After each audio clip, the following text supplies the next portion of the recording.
السلام علیکم. Welcome to my channel sad novels point. پیا ملن کی آس 8ویں قسط. سیما اور عالم صاحب ڈرائنگ روم میں بیٹھے تھے جب وہاں شہانہ چلی آئیں. فاطمہ، جاؤ زویا سے کہو اپنے تایا کے لیے چائے بنا کر لائے. شہانہ، تم چائے پیو گی؟ سیما تکلفانہ پوچھ بیٹھی تھی. جی بھابھی ضرور، چائے کو انکار نہیں ہوتا. ہاں یہ تو ہے. ایسا کرو زویا کو کہو 3 کپ چائے لے آئے. سیما فاطمہ کو بولی. 3 نہیں 4 کپ کا بولنا. اور ایک کام کرو، پہلے تم سفینہ کے پاس جاؤ، اسے کہو شہانہ نے بلایا ہے، پھر کچن میں جانا. شہانہ ملازمہ کو روکتی بولی تھی اور وہ جی کہتی سفینہ کو بلانے چلی گئی. عالم صاحب اخبار کھول کر بیٹھ گئے تھے. بھائی صاحب، میں نے بہت ضروری بات کرنی ہے آپ سے، وہ جھجکتے ہوئے بولی تھی. ہاں کہو. عالم صاحب اخبار نیچے کر کے ان کی طرف مخاطب ہوتے بولے تھے. پہلے سفینہ بھابھی آ جائیں پھر بات شروع کروں گی. اچھا. وہ متجسس ہوئے تھے اور سیما بھی. فاطمہ پہلے سفینہ کے پاس گئی، انہیں شہانہ بیگم کا پیغام دیا اور پھر زویا کے پاس آئی تھی. دعا بیٹھی ناشتہ کر رہی تھی. زویا باجی، وہ سیما باجی کہہ رہی ہیں کہ 4 کپ چائے بنا کر لے آئیں. فاطمہ نے سیما کا حکم دیا تھا. 4 کپ؟ زویا نے اسے دیکھا تھا. جی وہ آپ کے تایا تائی، پھپھو اور آپ کی ماما کے لیے. اچھا اچھا سمجھ گئی، تم جاؤ اور دوسرے کام دیکھو. وہ سمجھی تھی کہ باہر شاید کوئی آیا ہے. زویا بھابھی چائے بنائی، ساتھ چلیں گے. دعا ناشتہ ختم کرتی ہوئی بولی تھی. ٹھیک ہے.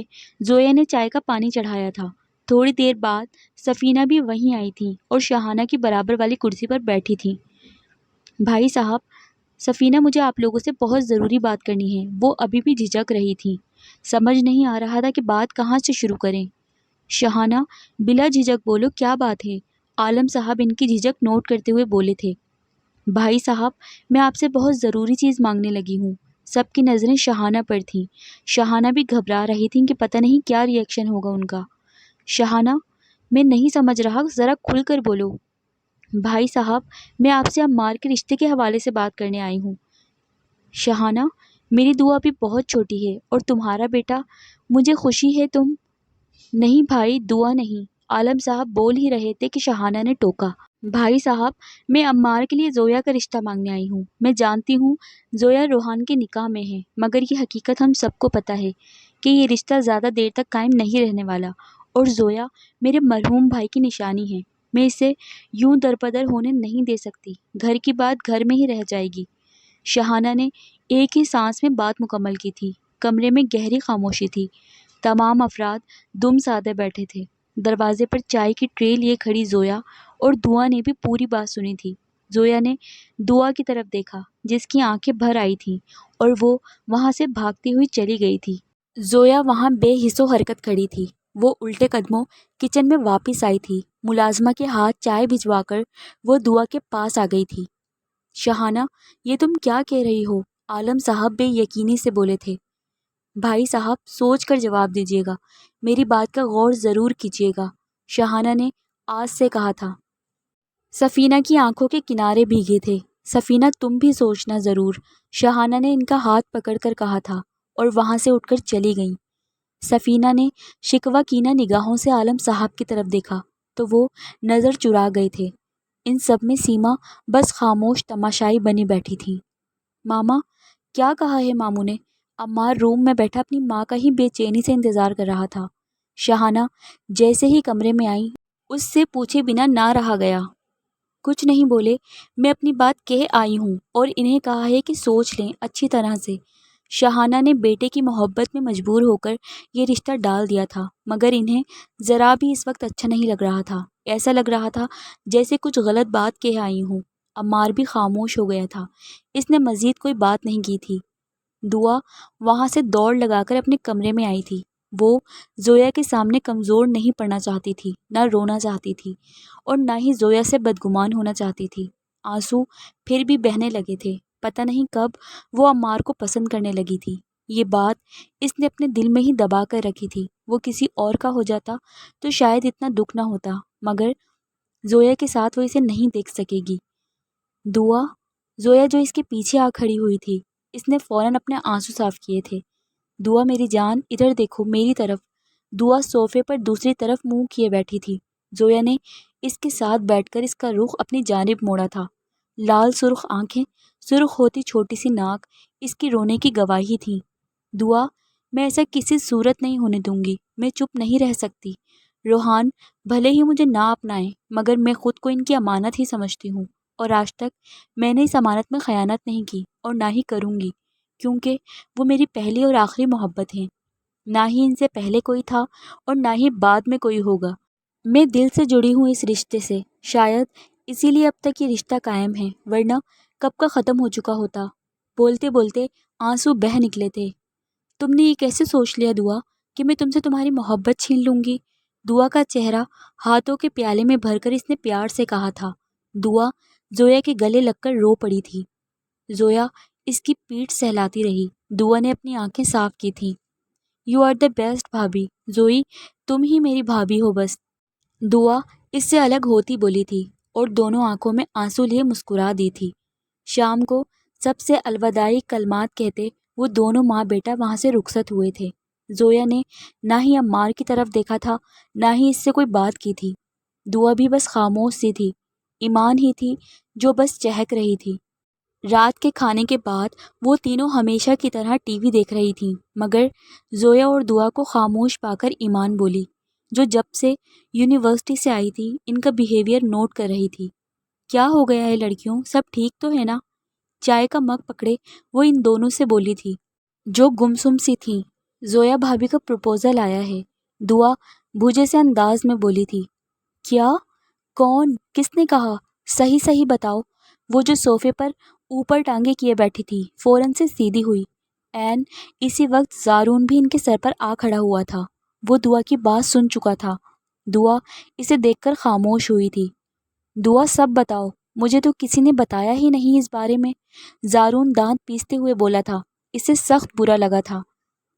شاہانہ پھپھو نے عمار کے لیے زوئی بھابھی کا ہاتھ مانگا ہے، دعا نے ایک ہی سانس میں بتایا تھا۔ کیا؟ زارون اور ایمان کے منہ سے ایک ساتھ نکلا تھا۔ زارون پھر وہاں رکا نہیں تھا، وہ فوراً عالم صاحب کے پاس گیا تھا۔ وہ اس وقت اسٹڈی میں ہوتے تھے۔ زویا وہاں سے اٹھ گئی تھی، آنکھیں آنسو سے بھر گئی تھیں۔ دعا بھی اس کے پیچھے ہی اٹھی تھی، جبکہ ایمان اپنی جگہ پر جمی بیٹھی تھی۔ اسے یہ پروپوزل پورا نہیں لگا تھا۔ وہ سوچتی ہوئی چائے کے گھونٹ بھرنے لگی تھی۔ ڈیڈ، یہ پھپھو کیا کہہ کر گئی ہیں؟ انہیں کچھ تو سوچنا چاہیے تھا۔ زارون ڈائیورس پیپر بنواؤ، عالم صاحب کی آواز پر زارون پھٹکا تھا۔ اسے یقین ہی نہیں آ رہا تھا اپنے ڈیڈ پر۔ ڈیڈ، یہ آپ کیا کہہ رہے ہیں؟ وہ صدمے سے بولا تھا۔ تو اور کیا کروں زارون، اپنا ہی سکہ کھوٹا نکلا۔ میں شرمندہ ہوں اپنی اولاد کی وجہ سے۔ روحان اپنے آفس میں بیٹھا فائلوں میں منہ دیے بیٹھا تھا۔ کام کا بوجھ کافی بڑھ چکا تھا۔ ہائے، ماریا اس کے آفس میں بنا نوک کیے آ کے سامنے آتی ہاتھ لہراتی ہوئی بولی تھی۔ ہائے، تم اس وقت یہاں؟ روحان نے سر اٹھا کر سامنے کھڑی ماریا کو دیکھتے ہوئے پوچھا تھا۔ ہاں یار، کتنے دن ہو گئے ہیں تم مجھے اگنور کر رہے ہو، ہر وقت بس کام کا بہانہ بناتے رہتے ہو۔ وہ اس کے سامنے بیٹھتے منہ بناتے شکوہ کرتی بولی تھی۔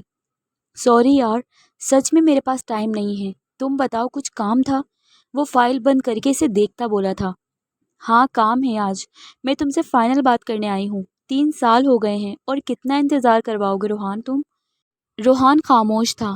تم نے اپنے پیرنٹس سے بات نہیں کرنی تو نہ کرو، تم ایسے ہی مجھ سے شادی کر لو، جب وہ لوگ مان جائیں گے تم بتا دینا، وہ اپنی طرف سے مشورہ دیتی ہوئی بولی تھی۔ یار کوشش کر رہا ہوں، بس آج کل ان سے انبن چل رہی ہے، لیکن میں منا لوں گا، وہ اپنی طرف سے جواز بناتا بولا تھا۔ اور کتنا ٹائم لوگے روحان؟ کبھی کبھی تو لگتا ہے جیسے کہیں تم مجھے چیٹ تو نہیں کر رہے، کہیں مجھے چھوڑ نہ دو، وہ مگرمچھ کے آنسو بہاتی بولی تھی۔ یار 6 مہینے کا ٹائم دے دو، اس کے بعد میں تمہیں اپنا لوں گا ماریا، چاہے میرے پیرنٹس مانے یا نہ مانے۔ لفظ چیٹ پر روحان کے طوطے اڑے تھے۔ اس نے سنبھل کر 2 ٹوک جواب دیا تھا۔ ٹھیک ہے روحان، تم کہتے ہو تو مان لیتی ہوں، وہ اپنے آنسو پوچھتی ہوئی بولی تھی۔ اچھا کہیں باہر چلیں، تھوڑا موڈ اچھا ہو جائے گا۔ اب وہ مسکرا کر بولی تھی۔ نہیں، میری آدھے گھنٹے کے بعد میٹنگ ہے، سو نو ٹائم۔ ٹھیک ہے، جب فری ہو تو پلان بنانا۔ وہ اٹھ کر کھڑی ہوئی اور اس کے پاس آئی اور جھک کر اس کے گال پر کس کر کے باہر چلی گئی تھی۔ وہ بس سر ہلاتا رہ گیا۔ ماریا جب روحان کے آفس سے نکلی تو بے حد خوش تھی۔ 6 مہینے کا کیا ہے، وہ تو بس ایسے ہی گزر جائیں گے۔ جب وہ کاؤنٹر کے پاس سے گزری تو کاؤنٹر پر کھڑی لڑکی نے اسے بہت ناگواری سے دیکھا تھا۔ ماریا سے اسے بہت چڑ تھی۔ پتہ نہیں روحان کو کب عقل آئے گی۔ وکی اس کے پاس کھڑا بولا تھا۔ روحان سر کی گرل فرینڈ مجھے بالکل بھی پسند نہیں ہے، زرین بولی تھی۔ وکی نے اس کی طرف دیکھا۔ حجاب میں لپٹی وہ عام سے نین نقوش کی لڑکی اس کے دل میں اترتی تھی۔ کچھ مہینے پہلے اسے روحان نے اپنے آفس میں جاب دی تھی۔ وہ 30 سالہ بیوہ 8 سال کے بچے کی ماں تھی۔ حالات نے اسے رزق کمانے پر مجبور کر دیا تھا۔ نوکری کے لیے در در دھکے کھائے تھے، کبھی کسی ریسٹورینٹ تو کبھی کسی مال میں۔ روحان نے اسے جگہ جگہ جاب کرتے دیکھا تو پاکستانی ہونے کی حیثیت سے اس سے بات چیت بھی کر لیتا تھا۔ جب اس کی مجبوریوں کا پتہ چلا تو اس نے اسے اپنے آفس میں جاب دے دی تھی۔ اس کا احسان سمجھ کر وہ ماریا کے خلاف کچھ نہیں بول رہی تھی کہ کہیں روحان کو برا ہی نہ لگ جائے۔ بس یار، روحان کی عقل کو سلام، ورنہ بیوی کو چھوڑ کر اس چڑیل کا انتخاب کیا ہے۔ بیوی روحان سر کی؟ انہوں نے کبھی بتایا نہیں، کہاں ہیں وہ؟ کیا انہیں سر کے افیئر کا پتہ ہے؟ زرین نے کئی سارے سوال ایک ساتھ کر ڈالے تھے۔ بیوی ہے مگر یہاں نہیں ہے، وکی بس اتنا ہی بولا تھا۔ آج اس نے اپنے دوست کے راز سے پردہ اٹھایا تھا۔ یہاں نہیں ہے؟ کتنی بے پرواہ بیوی ہے، سر نے تو پھر ایسا ہی ہونا تھا نا۔ کتنے بچے ہیں سر کے؟ زرین نے پھر سوال پہ سوال داغے تھے۔ بچوں کے نام پر وکی کا دماغ گھوما تھا۔ اللہ کی بندی، صرف بیوی مطلب صرف منقوہ ہے، ابھی رخصتی نہیں کروائی، پاکستان میں ہی اسے چھوڑ کر یہاں بیٹھا ہے، ورنہ کب کا جا چکا ہوتا۔ اس سے پہلے کہ وہ کوئی اور سوالوں سے اس کا دماغ گھمائے، اس نے اسے سب تفصیل ایک سانس میں بتائی تھی۔ او اچھا سر، ایک بات بتانی تھی، وہ جھجکتی بولی تھی۔ ہاں بولو۔ اسے سیریس ہوتا دیکھ کر وکی بھی اس کی بات سننے کے لیے جلدی سے بولا تھا۔ یہاں نہیں، کہیں اور بیٹھ کر تسلی سے بات کرنی ہے، مجھے لگتا ہے مجھے آپ کو کچھ بتانا ہے۔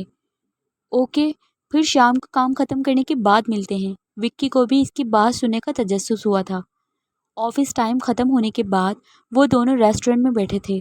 زرین کشمکش کا شکار تھی کہ کہیں وہ غلطی تو نہیں کر رہی، مگر اسے اس راز سے پردہ اٹھانا بھی ضروری تھا۔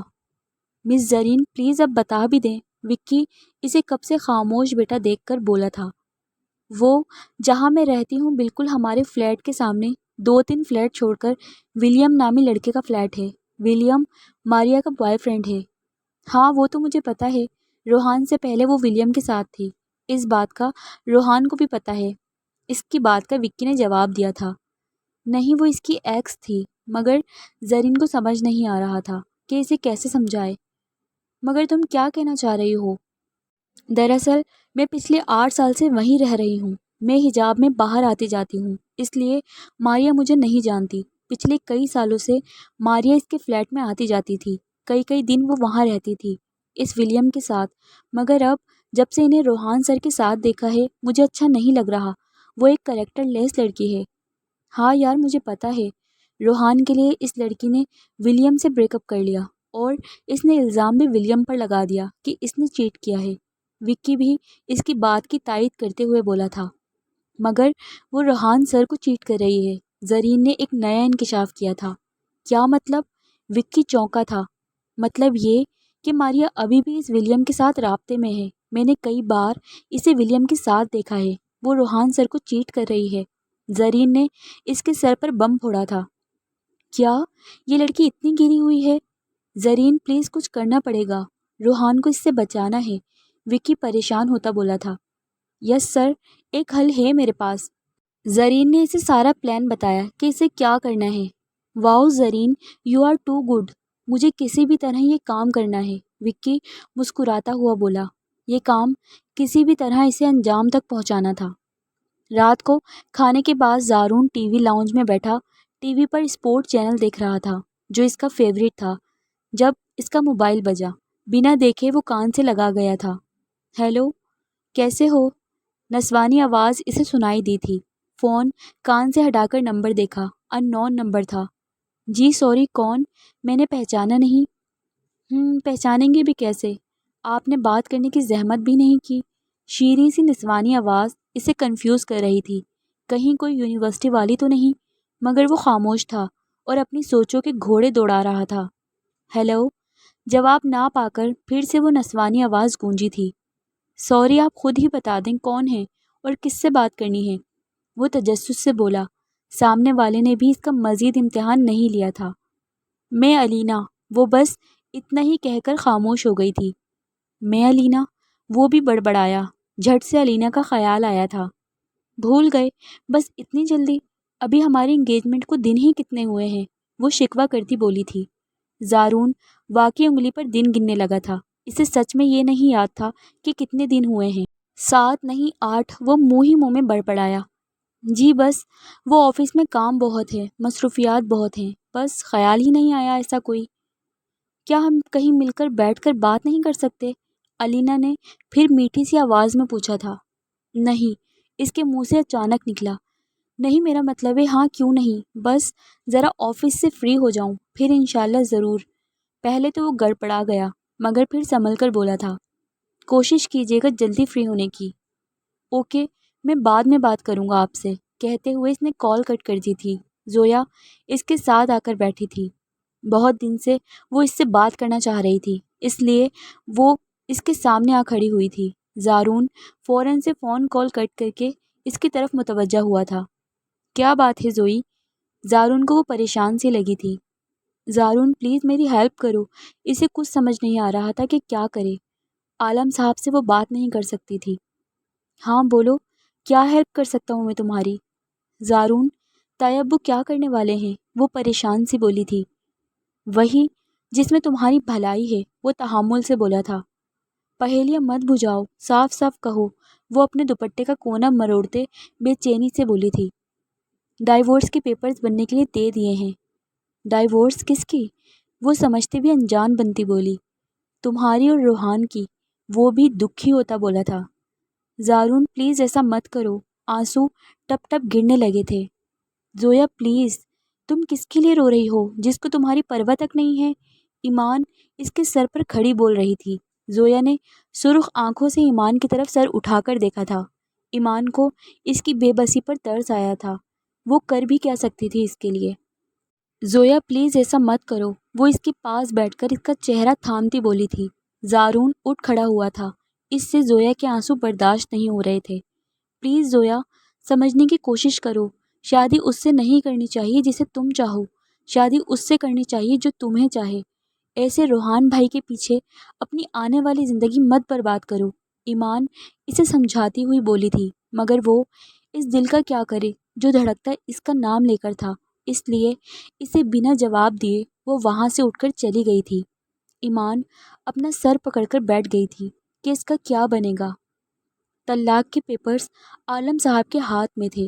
ان کے دل کو کچھ ہوا تھا، ان کے ہاتھ کانپنے لگے تھے۔ وہ اس وقت اپنے آفس میں بیٹھے تھے، تب انہیں ان کا فیملی وکیل طلاق کے پیپرز دے کر گیا تھا۔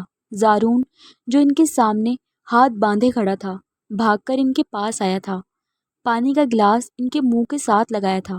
انہوں نے 2 گھونٹ پیے اور گلاس پیچھے ہٹا دیا۔ ان کی آنکھیں نم ہوئی تھیں۔ نہیں، میں ایسا نہیں کر سکتا، میں زویا اور روحان کی طلاق نہیں کرواؤں گا، نہیں، عالم صاحب جذباتی ہوتے بولے تھے۔ ڈیڈ، ہمارے پاس کوئی اور آپشن نہیں ہے، زارون بولا تھا۔ نہیں زارون، زویا میرے بھائی کی پہلی خوشی ہے، میں اسے خود سے الگ نہیں کروں گا، میں اپنے باپ کو کیا منہ دکھاؤں گا؟ وہ اسے میرے حوالے کر کے گئے تھے، وہ بھیگے لہجے میں بولے تھے۔ روحان کو زویا کو قبول کرنا ہوگا ورنہ وہ میرا بیٹا نہیں، آخری بات پر وہ سخت ہوتے بولے تھے۔ ڈیڈ، ہم روحان کو فورس نہیں کر سکتے، مت کریں اسے مجبور، نتیجہ بہت برا ہوگا، زارون وارن کرتے ہوئے بولا تھا اور نفی میں سر ہلاتا ان کے آفس سے باہر نکلا تھا۔ ڈائیورس پیپرز ان کے سامنے ٹیبل پر پڑے تھے۔ عالم صاحب نے اپنا سر ہاتھوں میں گرا لیا تھا۔ انہیں سمجھ نہیں آ رہا تھا کہ کیا کریں۔ تبھی ان کا فون بجا تھا۔ نمبر ان کی سمجھ میں نہیں آیا تھا، باہر کا تھا۔ ہیلو، فون ریسیو کرتے ہوئے وہ بولے تھے، کیا آپ عالم یوسف ملک ہیں؟ ہاں میں ہی ہوں، آپ کون؟ سامنے والے نے کنفرم کرنے کے لیے پوچھا تھا۔ میں جو کوئی بھی ہوں، آپ کا خیر خواہ ہوں، میری بات دھیان سے سنیے گا، سامنے والے نے اپنا مدعا بیان کیا تھا۔ اچھا، کیا تمہیں یقین ہے کہ ایسا کرنے سے سب ٹھیک ہو جائے گا پھر؟ عالم صاحب